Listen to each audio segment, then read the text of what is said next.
അൻ അബീ ഹുറൈറ റളിയല്ലാഹു അൻഹു, അബൂ ഹുറൈറ റളിയല്ലാഹു അൻഹുവിൽ നിന്ന് നിവേദനം.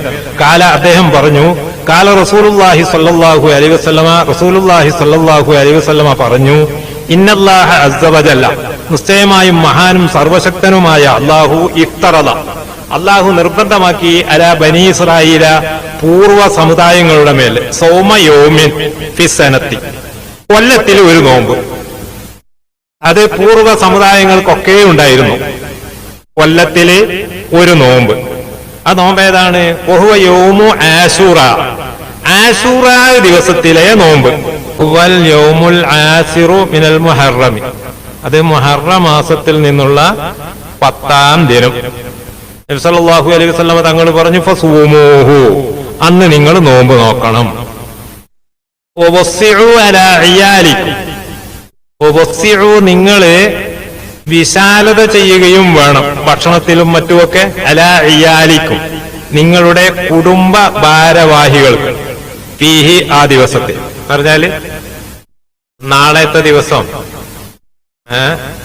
നാളത്തെ പകലൊന്നും വേണ്ടി വരില്ല, നോമ്പ് തുറക്കുന്ന സമയത്ത് നല്ല ഭക്ഷണങ്ങളൊക്കെ ഉണ്ടാക്കുക, അതുപോലെ വസ്ത്രങ്ങള്, പിന്നെ കൂടുതൽ കാര്യങ്ങളിലൊക്കെ അവരുടെ ചെലവിലും മറ്റുമൊക്കെ നല്ല വിശാലത ചെയ്യുക. അതുപോലെ തന്നെ ഫഇന്നഹു, എന്നിട്ട് പറയാൻ നബി സല്ലല്ലാഹു അലൈഹി വസല്ലം തങ്ങൾ പറയുന്നു, ഫഇന്നഹു, നിശ്ചയമായും കാര്യം, മം വസ്സഅ ഫീഹി, ആരെങ്കിലും ആ ദിവസത്തിൽ വിശാലത ചെയ്തു, അലാ ഇയാലിഹി, തന്റെ കുടുംബ ഭാരവാഹികളുടെ മേൽ, വാഹിലിഹി, അവന്റെ മറ്റ് കുടുംബാംഗങ്ങൾ, അടുത്ത ബന്ധുക്കളുടെ മേൽ, മിമ്മാലിഹി, അവന്റെ മുതലിൽ നിന്ന് എന്തെങ്കിലുമൊക്കെ നാളെ പിന്നെ അടുത്ത ബന്ധുക്കൾക്കൊക്കെ സാധിക്കുന്ന എന്തെങ്കിലുമൊക്കെ കൊടുക്കുക. എന്നാ അങ്ങനെ ചെയ്താൽ വസ്സഅല്ലാഹു, അള്ളാഹു വിശാലത ചെയ്യും, അലൈഹി, അവന്റെ മേലെ, സായിറസനത്തി, ഈ കൊല്ലത്തിലുള്ള ബാക്കിയുള്ള ദിവസങ്ങൾ മുഴുവൻ. അപ്പൊ നല്ലൊരു കാര്യമാണ്. അടുത്ത ബന്ധുക്കൾക്കൊക്കെ നല്ല സാധിക്കുന്ന സഹായങ്ങളൊക്കെ നാളെ ചെയ്യുക. അടുത്ത ബന്ധുക്കൾക്കെല്ലാം എന്തെങ്കിലും കൊടുത്തയക്കുക, വളരെ നല്ലതാണ്.